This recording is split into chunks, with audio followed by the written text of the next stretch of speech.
안녕하세요. 네,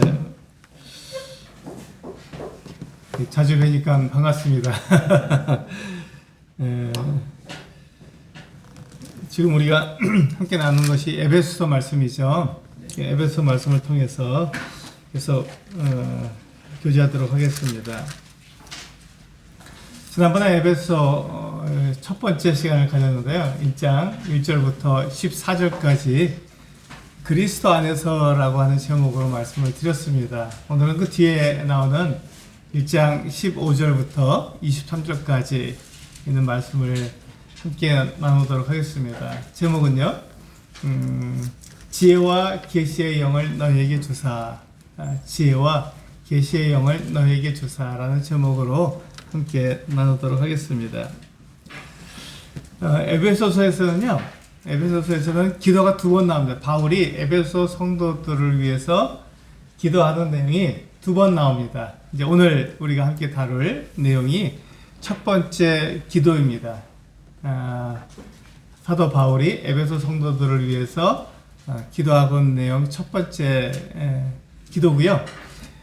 3장에 가면 두 번째 기도가 나옵니다. 이 두 번째 기도를 통해서 우리가 사도 바울이 에베소 성도들을 위해서 기도하고 있는 내용을 알게 되는 거죠. 이 두 기도가 비슷합니다. 비슷한데 바울이 두 번 기도하는 것을 보게 되면 그 내용이 약간 다르다는 걸 알 수 있겠죠. 그래서 이제 약간 내용이 다르고 방향이 약간 다를 뿐이지 기도하는 것은 서로 비슷합니다. 그래서 오늘 첫 번째 기도를 통해서 바울이 에베소 성도들을 위해서 어떠한 기도를 하고 있는지 아시고 정말 내가 그와 같은 사람이 될 수 있는지, 바울이 기도하고 있는 내용이 정말 나에게 얼마나 가까운지, 나는 얼마나 어떻게 이렇게 살고 있는지 이렇게 나를 살펴볼 수 있는 시간이 됐으면 좋겠습니다. 우리 한번 그 15절부터 에베소서 1장 15절부터 23절까지 함께 읽어보겠습니다. 같이 읽도록 하겠습니다. 네, 시작. 이로 말미암아 주 예수 안에서 너희 믿음과 모든 성도를 향한 사랑을 나도 듣고 내가 기도할 때 기억하며 너희로 말미암아 감사하기를 그치지 아니하고 우리 주 예수 그리스도의 하나님 영광의 아버지께서 지혜와 계시의 영을 너희에게 주사 하나님을 알게 하시고 너희 마음의 눈을 밝히사 그의 부르심의 소망이 무엇이며 성도 안에서 그 기업의 영광의 풍성함이 무엇이며 그의 힘의 위력으로 역사하심을 따라 믿는 우리에게 베푸신 능력에 지극히 크심이 어떠한 것을 너희로 알게 하시기를 구하노라. 그의 능력이 그리스도 안에서 역사하사 죽은 자들 가운데서 다시 살리시고 하늘에서 자기의 오른편에 앉히사 모든 통치와 권세와 능력과 주권과 이 세상뿐 아니라 오는 세상에 일컫는 모든 이름 위에 뛰어나게 하시고 또 만물을 그의 발 아래에 복종하게 하시고 그를 만물 위에 교회의 머리로 삼으셨느니라. 교회는 그의 몸이니 만물 안에서 만물을 충만하게 하시는 이의 충만함이니라. 오늘 그 에베소서 1장 15절에서 23절 말씀을 보면 교회가 얼마나 놀라운 신분을 갖고 있는지 우리가 알 수 있습니다. 마지막에 뭐라고 말씀하고 있냐면 그리스도는 교회의 머리고 또 이 교회는 이 그리스도의 몸이라고 이렇게 말씀하고 있습니다. 이 얼마나 놀라운 신분인지 오늘 말씀을 통해서 함께 나눠보도록 하겠습니다. 우리 15절에서 보시면 바울이 이렇게 기도하고 있습니다. 보실까요? 이로 말미암아 주 예수 안에서 너희 믿음과 모든 성도를 향한 사랑을 나도 듣고, 이 말씀을 통해서 이제 여러 학자들이 이것은 에베소에 보낸 편지가 아니다 이렇게 말을 하는 분들이 있습니다. 왜냐하면 사도 바울은 에베소에서 오랫동안 사역을 했거든요. 거기서 3년 정도 같이 머물면서 에베소 성도들하고 같이 그 사역을 했기 때문에 잘 아는 사람들이다. 에베소 성도들을 이 사도 바울이 그 유대인의 회당에서 석 달 동안 가르쳤거든요. 그러니까는 유대인들이 화가 났어요. 예수 그리스도를 전하니까. 그래서 쫓아나서 나와서 그 회당에서 나와서 두란노 서원이라고 하는 학당을 만들어서 거기에서 2년 동안 가르쳤습니다. 그래서 온 그 유대인들과 거기 에베소 아시아에 사는 그 유대인들과 헬라인들이 다 와서 말씀을 들었다고 그러거든요. 그러니까 잘 아는 거죠. 사도 바울은 에베소에 있는 성도들을 잘 압니다. 그런데 왜 듣는다고 되어 있느냐 이렇게 해서 이것은 에베소에 보낸 편지가 아니라 잘못된 거다 이렇게 얘기하는 분들이 있어요. 그런데 지금 바울이 어떠한 상황에 있는지 우리가 아셔야 됩니다. 바울은 에베소에서 에베소를 떠난 지 약 한 7년 정도 된 거예요. 그리고 지금 이 바울이 어디에 있냐면 감옥에 갇혀 있는 상황이거든요. 에베소 성도들을 이렇게 얼굴과 얼굴을 대해서 볼 수 있는 상황이 아니라 감옥에 갇혀 있는 상황이기 때문에 들어야 되는 거죠. 그런데 에베소 성도들에 대해서 들었을 때 그들이 무엇을 갖고 있었다고요? 믿음과 사랑을 가지고 있었다고요. 그 얘기를 들었을 때 이 바울의 마음에 복받쳤죠. 너무 감사한 거예요.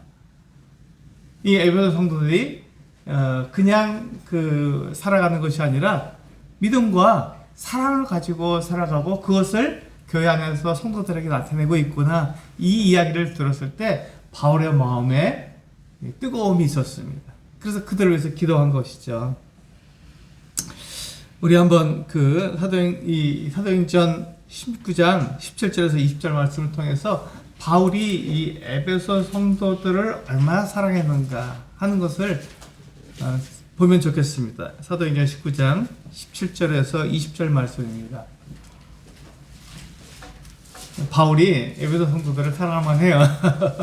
이 말씀을 보게 되면 에베소 성도들이 얼마나 자기 자신을 하나님께 드렸는지 이 말씀을 통해서 알 수 있습니다. 같이 한번 읽어보실까요? 사도행전 19장 17절에서 20절입니다. 같이 읽겠습니다. 시작. 에베소에 사는 유대인과 헬라인들이 다 이를 알고 두려워하며 주 예수의 이름을 높이고 믿은 사람들이 많이 와서 자복하여 행한 일을 알리며 또 마술을 행하던 많은 사람이 그 책을 모아가지고 와서 모든 사람 앞에서 불사르니 그 책값을 계산한 즉 은 5만이나 되더라. 이와 같이 주의 말씀이 힘이 있어 흥왕하여 세락을 얻으니라. 여기 보시면 바울이 제가 조금 전에 말씀드린 것처럼 그 에베소에서 3년이나 가르쳤잖아요. 그러니까 그 결과로 그 에베소에 있는 그 예수 그리스도를 믿게 된 그 이방인들 가운데서 마음에 감동을 입어서 자기들이 지금까지 쫓았던 그 우상을 버리고 자기들이 마술을 굉장히 많이 했거든요. 그래서 마술을 하게 되면 사람들이 자기를 쫓으니까 자기를 따르고 자기 말을 들어주니까 이 마술을 많이 했는데 마술책들을 그 주문이죠. 주문을 기록해 놓은 뭐 그런 책들이 있습니다. 그 책들이 굉장히 비싸잖아요. 그 책들을 다 가지고 나와서 다 쓸데없다, 소용없다. 왜냐하면 참 하나님을 알았기 때문에. 그래서 그 책을 다 불살라 버린 거예요. 나는 이제 이렇게 우상을 섬기지 않겠다. 나는 하나님만 섬기겠다 하는 마음으로 그들이 지금까지 따랐던 그 마술책들 엄청 비싸거든요. 그걸 다 가져다가 불태워버린 거예요. 그런데 그 마술책들을 한번 계산해 보니까 대략 얼마나 되냐면 은 5만이나 되더라. 이렇게 말씀하고 있습니다. 이 잘 계산이 안 되죠. 지금 우리 돈으로 얼마나 되는지 제가 그래서 우리 일당을 한 5만 원 정도로 계산했을 때 적죠. 그런데 이제 5만 원 정도로 생각했을 때 그 5만 원 정도로 했을 때 이게 하루에 은 1데나리온을 쓰거든요. 그러니까 5만 데나리온이니까 약 25억 정도 됩니다. 그냥 지금 현대 가치로 따졌을 때 한 25억 정도. 예. 어마어마하게 비싼 큰 돈을 그들이 불태워버린 거예요. 왜 그렇죠? 하나님을 알았기 때문에. 그들이 하나님이 누구신지 알았기 때문에 더 이상 그들이 줬던 어떤 우상, 또 마술 이런 것들이 자기들의 마음을 빼앗길 이유가 없다는 거예요. 참 하나님을 알았는데 그것이 무슨 소용이 있냐? 그래서 그것들을 다 가져다가 불살라 버린 거예요. 그게 에베소 성도들의 마음이었고 그들의 모습이었습니다. 그것을 감옥에 갇혀 있는 이 바울이 생각했을 때 마음이 막 불타오르잖아요. 복받쳐 오릅니다. 그래서 그들을 위해서 기도해야겠다 하는 마음으로 지금 기도를 시작하고 있는 것입니다. 그래서 우리 16절에 보시면 내가 기도할 때 기억하며 너희로 말미암아 감사하기를 그치지 아니하고 이렇게 말하고 있는 거죠. 기억해 보니까 너희가 어떤 사람인지 내가 알겠다. 그러니까 너희를 위해서 내가 감사하지 않을 수 있겠느냐. 너희 이런 사람들인데 그런데 내가 지금 에베소를 떠난 지 7년 정도가 지난 지금 내가 오기 갇혀 있는 이 상황에서 너희의 에베소 교회 성도들의 같은 소식을 들으니 그들이 지금 뭘 하고 있다고요? 믿음과 사랑 가운데 있다고요. 그 서로가 서로 사랑하는데 그 이야기를 들으니까 바울의 마음이 복받쳐 오른 겁니다. 그래서 내가 지금 너희에 가서 하나님의 말씀을 전해주지 못하지만 너희를 위해서 할 수 있는 게 한 가지 있다. 그것이 뭐죠? 네, 기도입니다. 아무리 떨어져 있어도 하나님 기도할 때 하나님께서 그들에게 바울의 기도를 들으시고 이 에베소 성도들을 위해서 하나님께서 그 같은 일들을 이루어 주시니까 내가 직접 얼굴과 얼굴을 대해서 에베소 성도들을 만나지 못하지만 내가 너희를 위해서 기도할 수 있다. 그래서 내가 너희를 위해서 기도한다. 이렇게 지금 이야기하고 있는 것입니다. 이게 16절 말씀이잖아요. 그러니까 이 바울의 마음이 에베소 성도들을 위해서 어떤 마음이었는가 우리는 이것을 알 수 있죠. 이 말씀을 통해서. 이제 그 기도가 17절에 가면은 이제 시작이 됩니다. 17절부터 기도가 시작되는데요. 이게 조금 어렵습니다. 어렵지만 이걸 제가 가능한 한 쉽게 말씀드릴 테니까 바울이 무엇을 위해서 기도했는가 오늘 제목 기억하셔야 됩니다. 지혜와 계시의 영을 너에게 주사. 이게 바울이 기도하고 있는 내용이군요. 이게 가장 중요한 것입니다. 그래서 이것을 제가 제목으로 잡았어요. 제목으로 잡을 수 있는 게 많죠.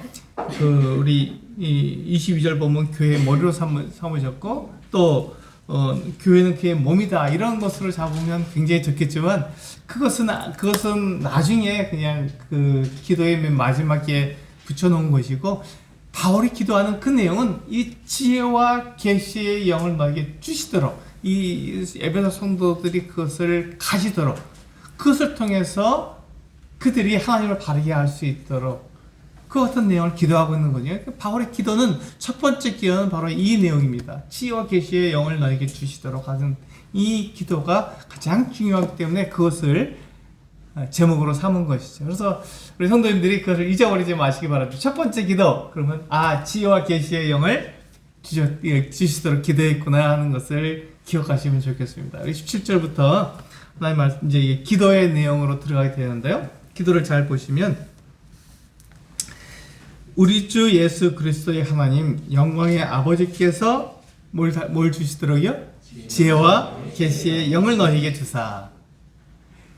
지혜와 계시의 영을 너희에게 주시도록 바울은 기도하고 있는 거예요.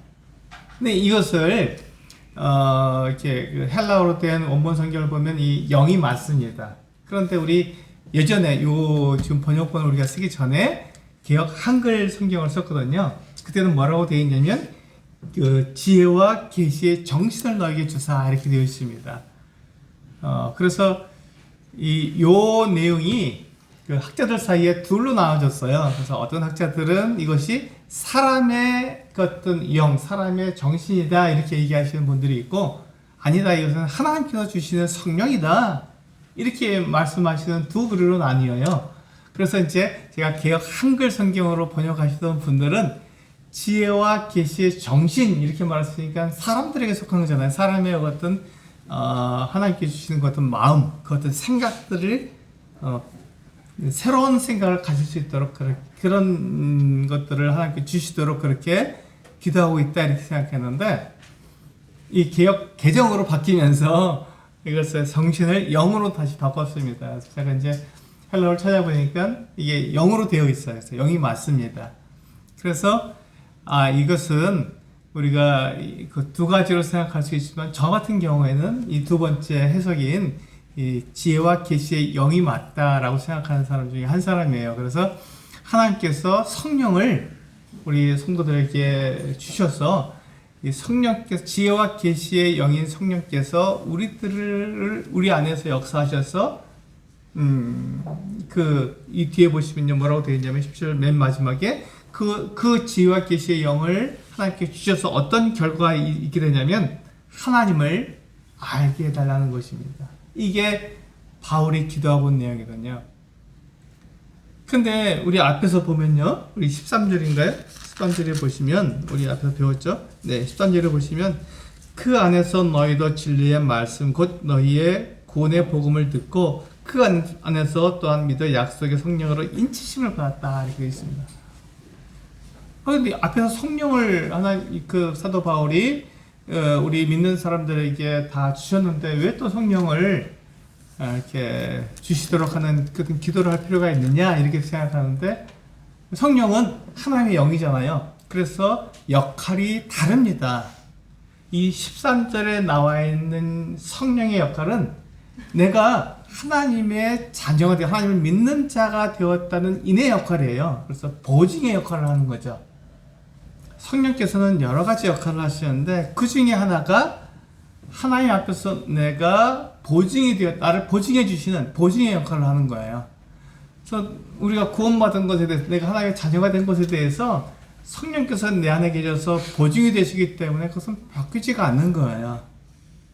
내가 실수하고 잘못하고 죄를 짓는 한이 있더라도 하나님께서 예수 그리스도를 통해서 내 안에서 역사하셔서 내가 예수 그리스도를 믿는 그 믿음이 바뀌지 않기 때문에 성령께서 하나님 앞에서 나를 보증해 주시는 그 같은 역할을 하시거든요. 그게 13절에 나와 있는 인의 역할입니다. 그리고 지금 우리가 17절에 나와 있는 이 지혜와 계시의 영을 너에게 주셔서 하나님을 알게 해달라고 하는 이 내용은 성령께서 어떤 역할을 하십니까? 나로 하여금 하나님을 알도록 하는, 하나님을 잘 알도록 나에게 지혜와 계시를 나에게 주시는 그 같은 역할을 하시는 거거든요. 하나님을 알 수 있도록 그 같은 역할을 하시는 것입니다. 그러니까 성령께서 여러 가지 역할을 하시는 중에 인의 역할을 하시고 또 나를 알게 하시는 지혜의 그 같은 역할도 하신다 하는 것을 여기서 알 수 있겠죠. 그러면 내가 하나님을 아는 거, 내가 하나님을 알지 않습니까? 내가 믿으니까요. 이렇게 얘기하는데 그렇지 않습니다. 우리 믿음의 대상으로 하나님을 내가 믿는 것은 잘 하시는 거예요. 그럼 믿음의 결과가 뭐냐면 우리가 하나님의 은혜로 우리가 영원한 하나님의 나라에 들어가게 되는 것은 그걸 믿고 있잖아요. 그러니까 우리는 믿음의 대상도 정확하게 믿고 있는 것이고 믿음의 결과도 잘 알고 있습니다. 그런데 그 사이에 있는 게 뭐냐면 믿음의 내용이거든요.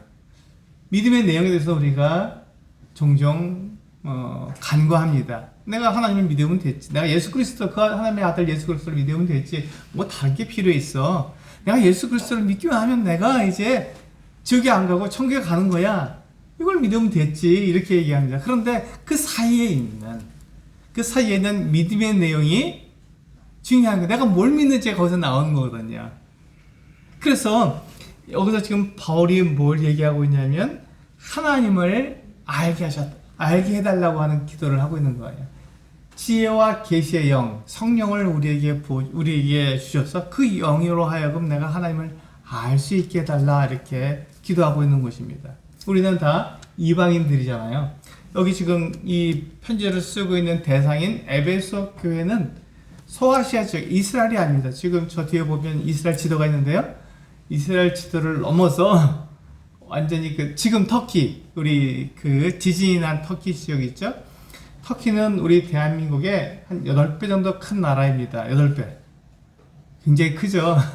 그런데 그 중에서 지진이 난 곳은 동남부, 우리나라의 부산 정도 되는 그 같은 지역에서 지진이 일어난 거예요. 근데 그 지진의 크기가 우리나라 정도 되는 크기입니다. 엄청나게 크죠. 한 470km 정도 되니까 우리나라 그 서울에서 부산까지 약 한 500km 된다 그러잖아요. 450km 정도 되는데 그 정도 크기로 지진이 난 겁니다. 어마어마하게 크게 지진이 난 거죠. 그러니까 거기에서 많은 사람들이 매장되어 있고 앞으로 다 발굴하게 되면 10만 명이 넘지 않을까, 죽은 사람이 그렇게 예상하고 있는 것입니다. 그래서 우리는 터키를 위해서 기도해야 돼요. 그런데 지금 있는 이 에베소는 어디냐면 서쪽입니다. 우리나라의 한 당진 정도 되는 그 같은 지역입니다. 그러니까 완전 서쪽 해안가, 이 해안가에 있는 그 같은 지역이기 때문에 우리나라 당진 정도로 생각하시면 돼요. 그쪽에 있는 그 지역이기 때문에 전혀 다르죠. 부산하고 당진하고 다른 것처럼 완전히 다른 지역입니다. 근데 그 에베소에다가 지금 이 편지를 보내고 있는데 그것은 이스라엘하고 전혀 다르잖아요. 그래서 이방인 나라, 이방인 지역이거든요. 이방 지역입니다. 그래서 그 에베소에 있는 사람들에게 이 편지를 보내고 있는데 그 사람들은 이방인들이에요. 아까 본 것처럼 그들은 하나님을 알게 되었을 때 어떻게 했죠? 그들이 지금 섬기던 우상을 섬기던 그 마술책을 가져와서 불살라 버린 거예요.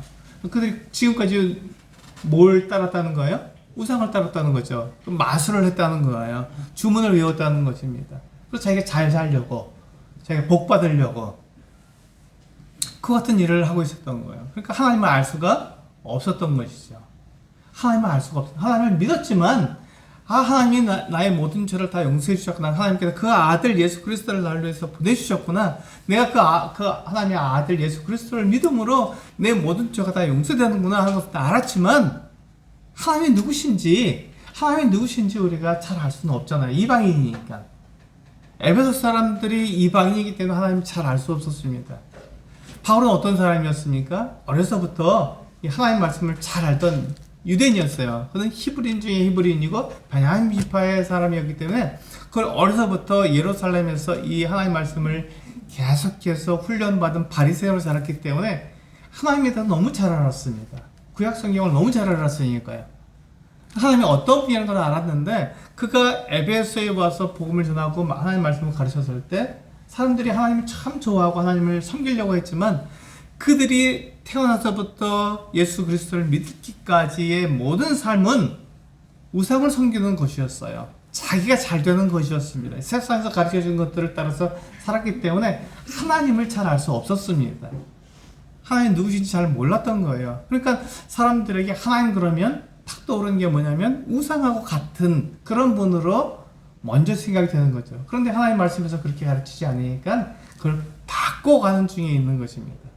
바꿔가는 중에. 그래서 바울이 그들을 위해서 뭘 기도했냐면 지혜와 계시의 영을 너희에게 주셔서 너희가 하나님을 알게 되기를 원한다. 하나님 잘 알게 되기를 원한다.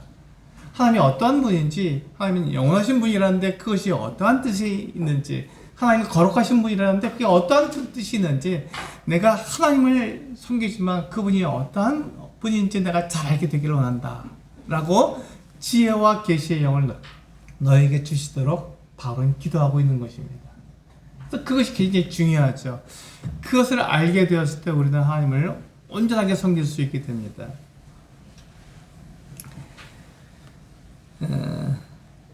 한번 생각해 볼까요? 우리가 그 나이가 들어서 예수 그리스도를 믿은 사람, 또 우리의 주변에 있는 모든 것들이 하나님이 아닌 세상에 있는 것들을 우리에게 가르쳐 주잖아요. 그러니까 내가 믿는 그 하나님이 어떠한 분이라는 것을 내가 정확히 알고 있는지, 하나님이 어떠한 분이라는 것을 내가 다른 사람에게 하나님이 이런 분이시라고 말할 수 있는지 생각해 보면 쉽지 않습니다. 그래서 이제 우리가 그것을 이제 신론이라고 말해요. 신론. 조직신학에서 그렇게 말을 하고 있는데, 하나님을 아는 지식이라고 하는 제임스 패커라는 분이 쓴 책이 있는데 그 책이 그 신론을 굉장히 쉽게 쓴 책이에요. 두꺼운 책인데 500페이지가 넘는데 그 책에 보면 왜 그런 책을 썼냐면 하나님을 아는 지식, 하나님을 알게 되기를 원한다는 것이죠. 그 책을 읽으면 사람들이 하나님을 잘 알게 되니까, 하나님이 어떤 분인지 알게 되니까 하나님을 오해하지 않아도 된다, 이렇게 되어 있습니다. 지금 바울의 마음하고 같은 마음이잖아요. 지혜와 계시의 영을 너에게 주셔서 하나님을 알게 되기를 원한다. 이게 바울이 하나님께 기도하고 있는 내용입니다. 에베소 성도들을 위해서. 이게 첫 번째 기도죠. 그럼 두 번째 기도는 뭐냐면 18절에 보시면 너희 마음의 눈을 밝히사. 이게 굉장히 중요한 거예요. 우리의 마음의 눈을 밝히는 게 대단히 중요한 것입니다. 우리의 마음을 이제 우리 원어로 보시면 헬라어로 카르디아라고 말을 합니다. 카르디아. 좀 생소한 단어죠. 그런데 이게 굉장히 중요하기 때문에 제가 이렇게 말씀을 드리는데, 이 마음이라고 하는 카르디아라고 하는 단어는요, 무슨 뜻을 가지고 있냐면 의지, 선택, 이런 것들을 결정할 수 있는 자리다, 이렇게 얘기하고 있습니다. 우리 마음이 안 보이잖아요. 근데 우리 안에 마음이 있는 것을 아시죠?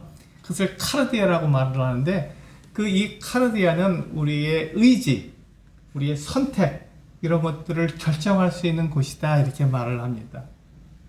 굉장히 중요한 부분입니다. 우리가 우리의 마음의 눈을 밝혀서 우리가 해야 될 일이 무엇이냐면 우리가 결정하는 것입니다. 내가 지금까지 어떻게 살아왔는지 그것이 상관없이 오늘부터 아니 이렇게 살 거야, 아니 이렇게 할 거야 라고 하는 그 선택, 그리고 그 결정, 그것이 우리에게 있어야 한다는 것이죠. 그게 지금 바울이 기도하고 있는 것이죠. 왜 그것이 가능하게 됩니까? 바로 지혜와 계시의 정신을, 지혜와 계시의 영을 우리에게 주셔서 성령님이 우리 안에 계심으로써 우리가 그것을 어떻게 한다고요? 결정할 수 있게 된다는 것입니다. 이게 믿음이에요, 사실은요. 믿음이 다른 게 아니라 내가 지금까지 들어왔던 것, 내가 지금까지 알고 있는 것들을 가지고 선택하고 결정하는 것, 이것이 바로 믿음입니다. 그 일이 어디서 일어난다고요? 카르디아, 우리 마음에서 일어나는 것이에요. 그래서 바울은 그와 같은 것들이 우리 안에서 일어나도록 기도하고 있는 것이죠. 누구를 통해서요? 네, 지혜와 계시의 영을 우리에게 주시는 그 성령님을 통해서 우리의 마음의 눈이 밝혀지는 것을 말하고 있는 것입니다.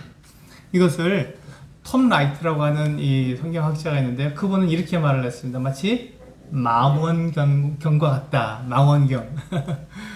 우리 망원경 혹시 보신 적 있으십니까? 네, 망원경은 다르죠. 우리의 맨눈으로 보는 것과 망원경을 통해서 보는 것은 전혀 다릅니다.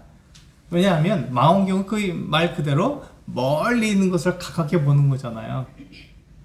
맨눈으로는 잘 구분이 안 됩니다. 그게 사람인지 짐승인지 잘 구분이 안 될 정도로 멀리 있는 것들을 잘 모르죠. 그런데 망원경을 우리 눈에 탁 갖다 대는 순간에 그것이 사람과 짐승이 구별되지 않습니까? 예, 마찬가지예요.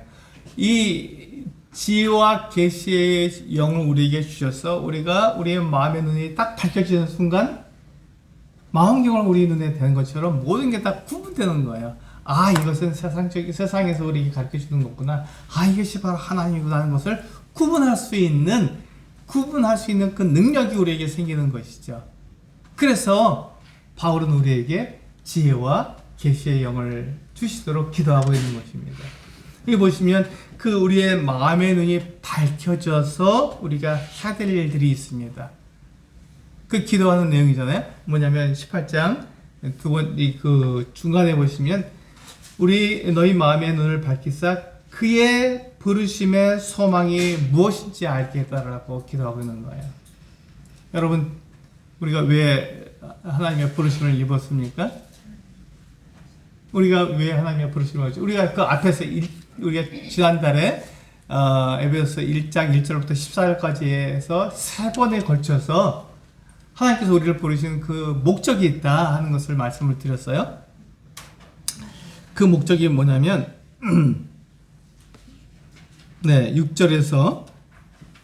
6절을 보시면 그의 은혜의 영광을 찬송하게 하려고 우리를 부르셨습니다. 그렇잖아요. 그의 은혜의 영광을 찬송하게 하려고. 그리고 12절에서도 그의 영광의 찬송이 되게 하려고 우리를 부르셨습니다. 세 번째 14절에서 그의 영광을 찬송하게 하려고 우리를 부르셨습니다. 그러니까 뭐예요?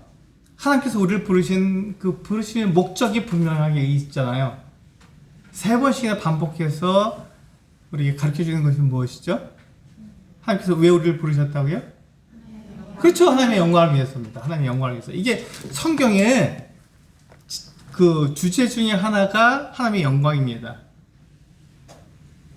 하나님께서 사람을 왜 만드셨느냐? 하나님의 영광을 위해서 사람을 만드신 거예요.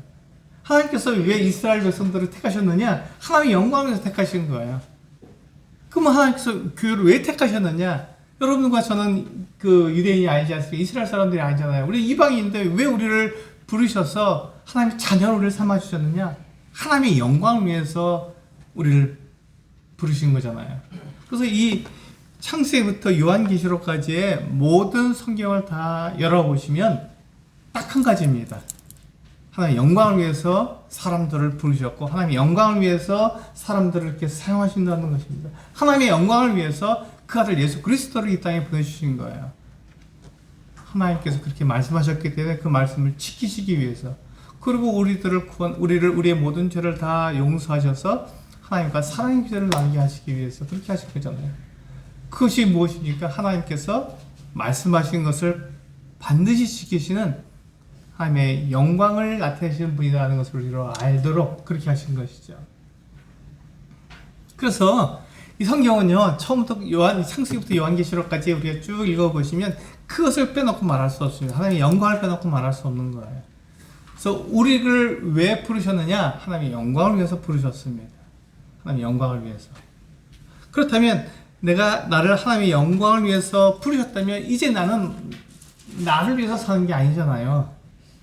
나를 위해서 사는 게 아닙니다. 그럼 내가 무엇을 위해서 살아야 됩니까? 네, 하나님의 영광을 위해서 사는 거예요. 하나님의 영광을 위해서 산다는 것이 우리가 좀 막연한 그 같은 말이 될 수 있지만, 우리가 좀 쉽게 바꿔서 말하면요, 하나님이 나를 위해서 존재하시느냐, 내가 하나님을 위해서 존재하느냐, 그 차이예요. 그렇게 생각하시면 쉽습니다. 좀 더. 우리는 일반적으로 하나님이 나를 위해서 존재하시는 분으로 생각하기 쉽습니다. 내가 이 세상에서 잘 살고 성공하기 위해서 누가 필요하죠? 네, 하나님이 필요한 거예요. 내가 건강하기 위해서 누가 필요하죠? 하나님이 필요하고 하나님의 능력이 필요한 거예요. 내가 잘 살기 위해서, 내가 많은 돈을 가지고 살기 위해서 누가 필요하냐면 하나님이 필요한 거죠. 거기에서는 누가 중심에 있습니까? 내가 중심에 있는 거예요. 나를 위해서 사는 것이고 내가 중요한 인물이에요. 그런데 우리가 예수 그리스도를 하나님의 아들로 믿고 우리의 삶이 바뀐 다음에 우리 가치관이 바뀌었어요. 그러면서 우리의 삶이 달라졌는데 무엇이 달라졌습니까? 예, 이 생각이 바뀐 거예요. 지금까지 나를 위해서 살아왔던 내 삶이 한순간에 바뀌는 거예요. 이게 믿음이죠? 누구를 향해서 바뀌었냐면, 아니구나. 하나님의 아들 예수 그리스도, 그분이 중요하신 것이지 내가 아니구나. 내가 그분을 위해서 차라리 죽는다고 할지라도 아무런 문제가 되지 않는구나. 나보다 그분이 더 중요하니까. 그래서 내가 그분을 위해서 사는 것이지 그분이 나를 위해서 존재하신 것이 아니구나 하는 것을 알게 되는 거죠. 그러면 내가 조금 좁은 집에서 사는 것이 문제가 되겠습니까? 그분의 영광을 위해서 산다면 아무 문제가 되지 않는 거예요. 내가 조금 고물 자동차를 타고 다니는 게 문제가 되겠습니까? 아무 문제가 되지 않는 거예요. 내가 몸이 조금 불편한 것이, 장애가 있어서 불편한 것이 문제가 될 수 있겠습니까? 아무런 문제가 되지 않는 거예요. 그게 왜 문제가 되죠? 내가 중요하지 않고 하나님의 아들 예수 그리스도, 그분이 중요하다면, 그분의 영광을 위해서 내가 살아간다면 그런 것들이 아무런 문제가 되지 않습니다. 그게 뭐가 문제가 됩니까? 전혀 문제가 되지 않는 거거든요. 그렇다면 그것이 우리의 부르심이라면 그 부르심의 소망은 무엇이냐 하는 것이죠. 그렇게 살았을 때 나에게 무슨 소용이 있습니까? 내가 그냥 하나님이 나보다 더 크신 분이고 나는 중요한 분이고 나는 별로 중요하지 않다는데 그럼 나는 뭡니까? 이렇게 얘기해요. 그게 바로 소망입니다. 내가 그렇게 살아갈 때 나는 하나님께서 나에게 무엇을 주시냐 하는 것이죠. 그게 소망이잖아요. 하나님께서는요, 우리들에게 뭘 말씀하셨냐면 맨 마지막에 모든 사람들을 다 심판하신다고 말씀하셨습니다. 요한계시록 20장에 보시면 나와 있잖아요. 크고 흰 보좌에 하나님께서 앉으셔서 거기서 모든 사람이 하나님 앞에 나와서 심판을 받게 됩니다. 그 사람들이 행한 모든 것들을 하나님께서 다 아시고 다 기록으로 남아져 있기 때문에 모든 사람들을 다 심판하시는 거예요. 이게 하나님의 심판입니다. 그때 하나님께서 우리 사람들을 심판하실 때 그때 이 우리의 믿음, 우리가 하나님이 가장 중요하다고 말한 이 하나님 중심으로 살아가는 이 삶의 소망이 나타나는 것이죠. 그때 하나님께서 어떻게 하십니까? 예수 그리스도를 통해서 예수 그리스도를 믿은 우리를 어떻게 하십니까? 네, 영원한 생명을 주시는 거예요. 너희는 예수 그리스도를 믿었기 때문에 예수 그리스도가 가장 중요한 분, 내가 가장 중요하다고 했고 내 영광을 위해서 살았기 때문에 너희는 하나님 나라에, 영원한 나라에 들어갈 자격이 있어. 그래서 우리를 그 하나님 나라에 우리를 보내주시는 거잖아요. 내가 이 땅에서 어떻게 살든 우리는 이 땅에서 100년 살잖아요. 100년보다 못 사는데 그 삶 동안에 우리가 예수 그리스도를 위해서 하나님의 영광을 위해서 살아갔을 때 우리의 영원한 생명을 주시는 거예요. 그 영원한 생명을 가지고 하나님 나라에서 영원히 살게 하는데 하나님 자녀로서 하나님과 함께 사랑을 나누면서 살 수 있도록 그렇게 약속하셨습니다. 그게 성경이잖아요. 하나님의 사랑이 바로 거기에 나타나잖아요. 하나님의 사랑이 거기에 있는 것이잖아요. 그래서 우리는 그 하나님을 믿습니다. 그것이 부르심의 소망이잖아요. 마지막 하나님께서 심판하실 때 나에게 영원한 생명을 주시고 하나님 나라에 나를 들어가게 하실 거야. 얼마나 큰 소망입니까? 얼마나 큰 그 하나님의 은혜가 거기에 있잖아요. 우리 그것을 믿는 사람들입니다. 그래서 우리가 이 땅에서 어떻게 사는지가 중요하지 않고 하나님과 나와의 관계가 중요한 것이죠. 하나님과 나와의 관계가 어떠하냐 이게 중요한 것입니다. 그것을 어떻게 한다고요? 우리 카르디아, 우리 마음 안에 눈을 밝히셔서 어떻게 한다고요? 우리가 부르심의 소망이 무엇인지 알게 하신다는 거죠. 내가 선택하고 결정하게 하신다는 거예요. 내 의지를 가지고 그것을 나는 하나님을 이제부터 섬길 거야. 과거에는 내가 하나님을 잘 몰랐지만, 과거에는 내가 우상을 섬겼지만, 과거에는 내가 나를 위해서 살았지만, 이제 내가 하나님을 믿었으니, 이제 하나님을 위해서 내가 살아갈 거야 하고 내가 내 의지를 가지고 결정하는 것. 그것을 우리는 믿음이라고 말을 합니다. 그 믿음이 어디서 일어나죠? 우리의 마음에서 일어나는 것이고, 그 마음을 우리는 카르디아라고 말을 합니다. 그것 때문에 이게 중요한 말이 되는 것이죠. 그리고 이제 맨 마지막 18절 맨 마지막에 뭐라고 되어 있냐면, 성도 안에서 그 기업의 영광의 풍성함이 무엇이며 이것을 알게 해달라고 기도한 거예요. 우리의 마음의 눈이 밝혀져서 우리가 이제 망원경을 탁 끼고 우리 눈앞에 대고 하나님의 나라를 보니까 하나님께서 가지고 계신 그 기업의 영광의 풍성함이 우리가 생각하는 것과 완전히 다릅니다. 어마어마한 거예요.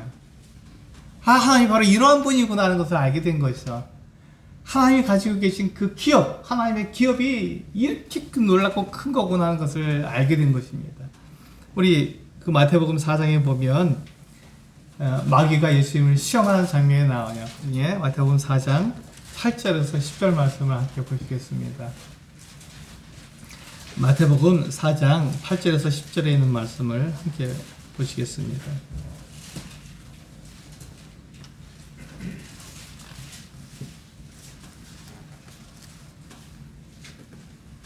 네, 같이 한번 읽어볼까요? 마태복음 4장 8절에서 10절 시작. 마귀가 또 그를 데리고 지극히 높은 산으로 가서 천하 만국과 그 영광을 보여 이르되 만일 내게 엎드려 경배하면 이 모든 것을 내게 주리라. 이에 예수께서 말씀하시되 사탄아 물러가라. 기록되었으되 주 너희 하나님께 경배하고 다만 그를 섬기라 하였느니라. 여기 보시면 이 사탄이 예수님을 데리고 아주 그냥 지극히 높은 산으로 올라갔습니다. 거기서 보니까 천하 만국이 다 보이는 거예요. 그 천하 만국의 영광을 다 보여준 거예요. 얼마나 놀랐습니까? 우리는 그 아파트 34평에 살면은 참 좋겠다 이렇게 얘기하잖아요. 우리가 가지고 있는 건 그것밖에 없어요. 그게 전부고 그것을 통해서 우리는 만족하면서 삽니다. 그런데 이 마귀가 예수님을 지극히 높은 산으로 데려와서 천한 만국을 다 보여주고 그 영광을 다 보여준 거예요. 그리고 뭐라고 말했냐면 네가 나에게 엎드려서 절하기만 하면 이 모든 걸 다 너에게 주겠다. 이 온 세상에 있는 모든 영광을 다 예수님께 준다는 거예요. 한순간에 엎드려 절하기만 하면. 너무 쉽잖아요. 이 세상의 영광이 얼마나 큽니까? 얼마나 아름답습니까? 얼마나 멋집니까? 우리는 이게 작은 아파트에 사는 것만 해도 감사한데 이 천한 모든 만국의 모든 영광을 다 가지게 한다니 얼마나 놀라운가요? 그런데 예수님께서 이 마귀에게 뭐라고 대답하셨냐면 이렇게 말씀하셨습니다. 10절에 이에 예수께서 말씀하시되 사탄아 물러가라. 기록되었을 때 주 너의 하나님께 경배하고 다만 그를 섬기라 하였느니라. 예수님은 하나님의 품속에 있다가 오시는 하나님의 아들이시잖아요. 하나님의 그 영광이 얼마나 크신지를 알잖아요. 하나님의 그 기업이 얼마나 크신지를 알잖아요. 하나님께서 이 온 우주 만물을 다 다스리는 분이라는 걸 알잖아요. 그러니까 이 사탄이 유혹하고 있는 이 세상의 모든 영광과 이 만국의 모든 것들을 다 주겠다고 했을 때 아무것도 아닌 거예요. 아무것도 아닌 거예요. 하나님의 기업에 비하면 그것이 아무것도 아닌 거예요. 우습죠? 그냥 이 조그만 지구라는 이 행성에 이 모든 걸 나한테 주겠다고? 그런 소리 하지 마. 하나님이 어떠한 분이신데. 사탄아 물러가라. 저 하나님 그분만 경배하고 그분만 섬겨라. 이렇게 말씀하고 있다. 왜? 그분이 크시기 때문에. 그분은 온 세상을 지으신 분이고 온 우주 만물을 다스리는 분이고 그분이 바로 창조자시며 그분이 주인이시다. 그런데 어떻게 이 천한 만국의 모든 영광을 나한테 보여주면서 너한테 엎드려 절하라 하느냐. 우스운 말이다. 이렇게 말을 하죠. 하나님의 가지신 그 기업, 하나님께서 그 갖고 계신 그 영광의 그 풍성함은 우리가 생각하는 것과 전혀 다릅니다. 우리 차원과 다른 거예요. 우리는 그저 그냥 작은 땅덩어리 하나 있으면 그것으로 너무 기뻐하고 만족해 하지만 하나님은 그렇지 않다는 것입니다. 그것보다 훨씬 더 크시고 훨씬 더 많으시고 이 온 세상, 온 우주 만물을 지으신 창조주시기 때문에 그분 앞에서 우리가 무엇을 말할 수가 없는 거죠. 그것을 알라는 거예요. 그 기업의 영광의 풍성함이 어떠한지 알았으면 좋겠다. 알게 해주십시오. 라고 기도하고 있는 거죠. 무엇을 통해서요? 마음의 눈을 밝히셔서 지혜와 계시의 영인 성령께서 우리 안에 거하실 때 비로소 우리의 마음이 열리고 마치 망원경을 우리 눈 안에 댄 것처럼 하나님의 그 나라를 보게 되었을 때 하나님은 안 보이잖아요. 그런데 하나님 마치 보는 것처럼 우리가 그 하나님의 그 기업의 영광의 풍성함을 보았을 때 이거 아무것도 아니구나. 세상이 주는 것은 아무것도 아니구나 라고 생각하고 그것을 거절하고 오직 하나님 그분만 섬길 수 있는 하나님의 영광을 살아갈 수 있는 그 같은 사람들이 된다는 것입니다.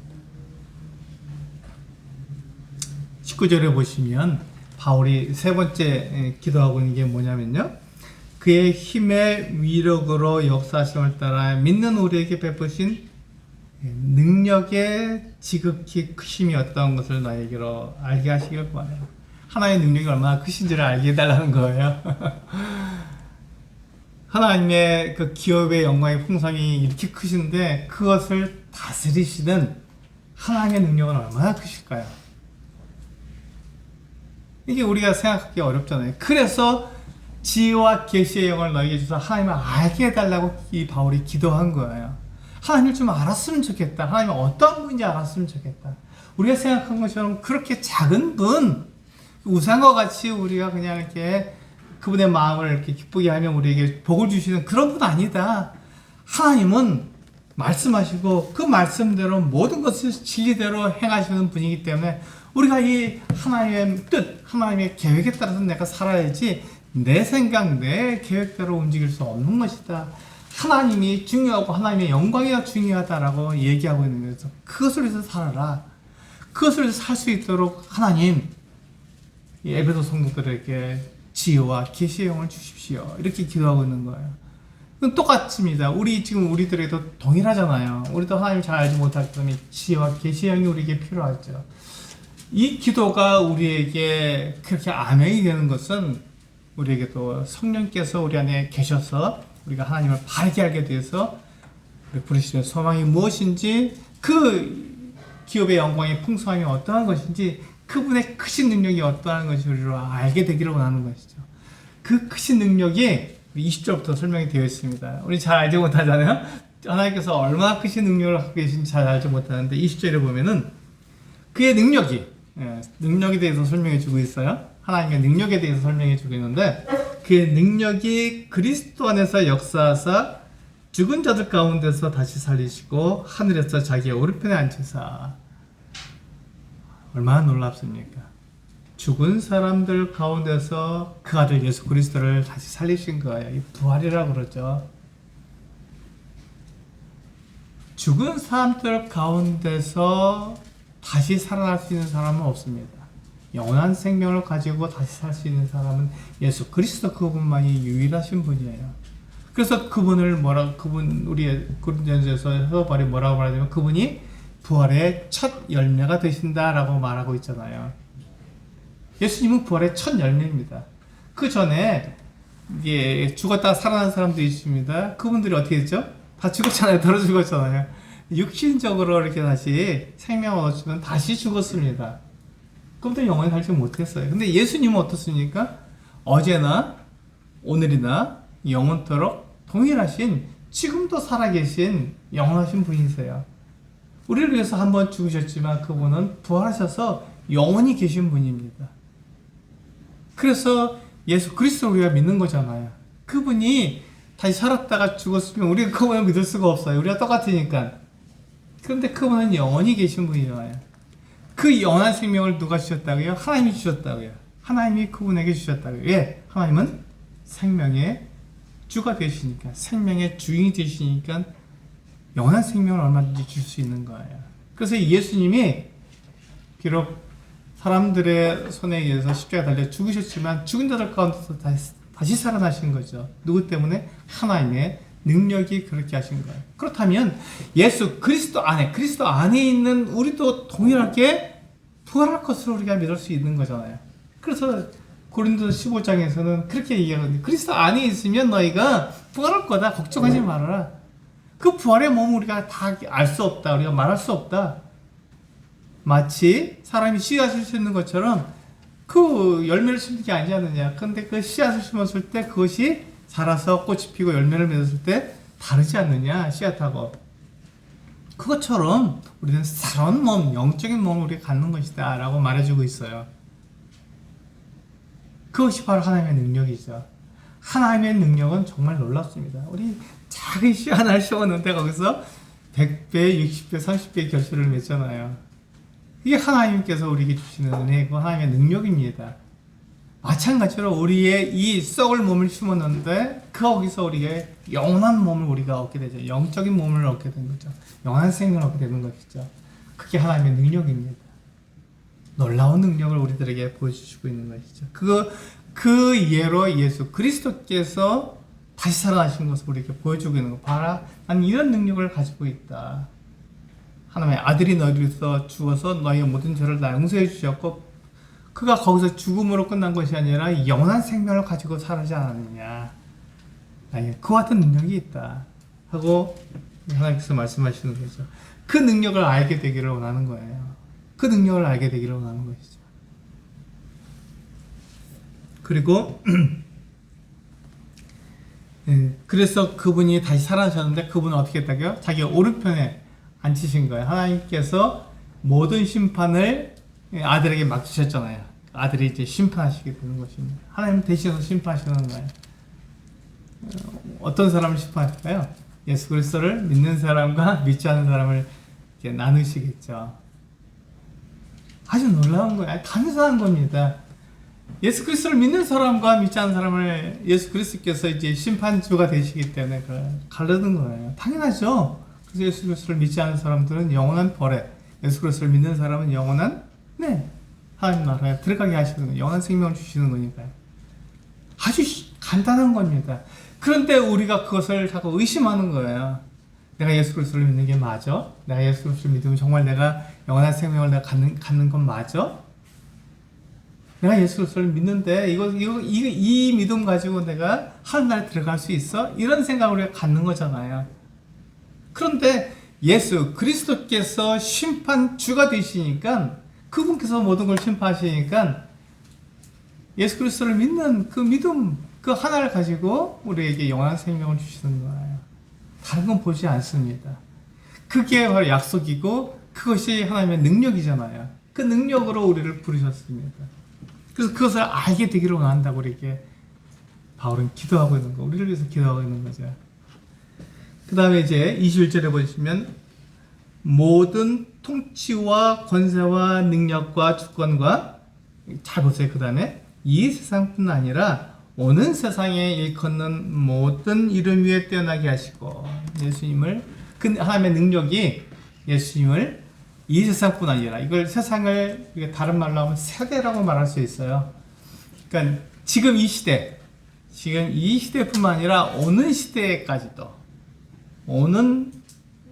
다음에 올 시대까지도 모든 이름 위에 뛰어나신 분이시죠. 누가요? 예수 그리스도께서 뛰어나게 하시는 분이 누구십니까? 하나님이십니다. 하나님의 능력이 그렇게 하시는 거예요. 그분을 모든 사람들, 모든 만물 위에 뛰어나게 하시는 거예요. 하나님의 능력이. 그래서 예수님은 능력이 있으신 거예요. 모든 만물 위에 뛰어난 분이신 거예요. 우리가 그분을 믿는 거잖아요. 그분이 나를 위해서 십자가에 달려 죽으셨다는 것을 우리 믿잖아요. 그래서 내 모든 죄가 다 용서했다는 걸 믿잖아요. 얼마나 감사하지 뭐래요. 근데 그분이 어떤 분이냐면 하나님의 아들이시잖아요. 그래서 하나님께서 그분을 다시 살리시고, 그분을 하나님 보좌 우편에 앉히셔서 모든, 지금 시대에 우리뿐만 아니라 우리 다음에 올 모든 시대의 모든 사람들이, 그 모든 사람들 위해 뛰어난 분이 되신다고 말씀하시는 거예요. 그걸 알라는 것이죠. 이게 좀 알았으면 좋겠다. 그래서 알게 해주십시오 하고 하나님께 기도하고 있는 거예요. 무엇을 통해서요? 지혜와 계시의 영을 통해서 우리의 마음의 눈이 밝혀져서 그것을 알게 되기를 기도하고 있는 것이죠.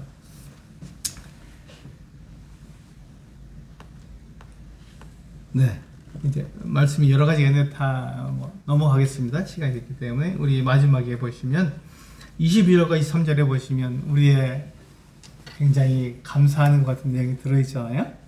뭐죠? 22절과 23절 같이 한번 읽어보겠습니다. 시작. 또 만물을 그의 발 아래에 복종하게 하시고 그를 만물 위에 교회의 머리로 삼으셨느니라. 교회는 그의 몸이니 만물 안에서 만물을 충만하게 하시는 이의 충만함이니라. 아멘입니다. 여기 보시면 아주 놀라운 약속이 되어 있어요.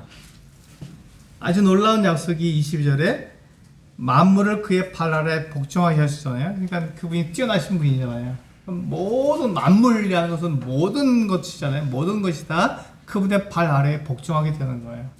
그분이 가장 뛰어난 분이죠. 그런데 놀라운 것은 그를 만물 위에 교회의 머리로 삼으신 거예요. 만물 위에 있는 교회의 머리로 삼으셨다. 그러니까 교회는 뭐죠? 예수 그리스도와 한 몸을 이루고 있는 거예요. 제 머리와 제 몸이 각각 분리됐습니까? 큰일 나죠. 그러면 죽은 사람이잖아요. 예수님도 마찬가지예요. 예수님이 머리가 되시고 교회가 그의 몸이 된다는 것은 하나라는 뜻입니다. 하나의 같은 생명체라는 것을 말해주고 있잖아요. 하나가 되었다라는 걸 말해주잖아요. 그래서 교회가 그런 놀라운 신분을 가지고 있는 거예요. 예수 그리스도와 하나다라고 하는 것의 신분을 가지고 있죠. 이게 바로 우리 앞에서 배운 그리스도 안에서입니다. 우리가 교회가 내가 이방인이고 내가 하나님을 섬길 수 없는 것 같은 사람인데 내가 그리스도 안에 들어감으로써 그리스도와 하나가 되었고, 이제 그리스도 하나가 돼서 그리스도께서 우리의 머리가 되어주시고 우리가 그리스도의 몸이 되어서 완전한 하나가 된 것이죠. 그것이 바로 만물 위에 있다는 것이에요. 만물 위에. 그런데 이 그리스도는 만물 위에 계시면서 만물을 충만하게 하시는, 만물을 꽉 채우시는 분이세요. 예수 그리스도는 만물을 채우시는, 만물이 왜 이렇게 살고 행동하고 말하고 이렇게 다 살아갈 수 있는 생명을 가지고 살아갈 수 있냐면 바로 예수 그리스도 때문에 그렇습니다. 예수 그리스도가 그렇게 모든 만물에게 충만하게 채우시는 분이시거든요. 그런데 실제적으로 그렇다면 교회는 무엇이냐면 이 그리스도의 몸이기 때문에 실제적으로 우리 이 만물을 꽉 채우는 충만이다라고 채우는 그 같은 일을 한다라고 말하고 있는 거예요. 교회는 작죠. 교회 성도들은 굉장히 적습니다. 제가 말씀드리고 있어요. 에베소가 20만에서 25만 정도 되는데 그 중에 에베소서 이 편지를 받는 사람은 극히 적은 무리잖아요. 교회는 작습니다. 굉장히 적은 무리가 모이고 있어요. 그런데 거기에 비밀이 담겨 있는 것은 뭐냐면 교회가 그리스도의 몸이라는 것이 비밀입니다. 교회가 그리스도의 몸이라는 것. 그것 때문에 그리스도께서 온 세상을 다스리고 온 세상을 충만하게 하실 때 교회의 몸인 우리 그 교회가 그 일을 한다는 것이죠. 이 온 세상을 충만하게 하고 생명으로 충만하게 만드는 것이 교회가 하는 일입니다. 교회가 아무것도 아닌 것 같은데요. 교회가 없으면 생명이 없습니다. 이 생명의 복음, 이 하나님의 말씀을 누가 가르쳐 줄까요? 교회가 아니면 이것을 가르쳐 줄 사람이 없는 거예요. 교회가 아니면 예수 그리스도를 바르게 믿는 이 성도들이 아니면 그것을 알려줄 수가 없는 거예요. 이 생명을 전해줄 수가 없는 것입니다. 그래서 이 예수 그리스도께서 우리를 위해서 십자가에 달려 죽으셨다. 그래서 우리의 모든 죄가 다 용서되었다. 근데 예수 그리스도 하나님의 아들을 그분을 믿으면 우리가 영원한 이 죄 사함을 받고 하나님의 심판에서 우리가 멸망하지 않고 예수 그리스도께서 우리를 대신해서 형벌을 받으셨기 때문에 우리가 더 이상 형벌을 받을 필요가 없으니까 영원한 생명을 받아서 하나님 나라에 들어간다. 이 단순한 것이지만 이 이야기를 해줄 수 있는 사람이 없다고요. 교회 위에는 없다고요. 우리 성도님들 위에는 없는 거예요. 누가 그 이야기를 해주겠습니까? 사람들은 무엇을 위해서 살아가죠? 내가 잘 먹고 잘 살고 이 세상에서 성공하는 것에만 관심이 있는 거예요. 그래서 우상을 섬기고 우상을 통해서 나를 중심으로 해서 내가 잘 되기를 바라는 것이죠. 그거에만 혈안이 되어 있는데 아니다. 그거 아니고 하나님 살아계셔. 예수 그리스도께서 너를 위해서 대신 죽어주신 거야.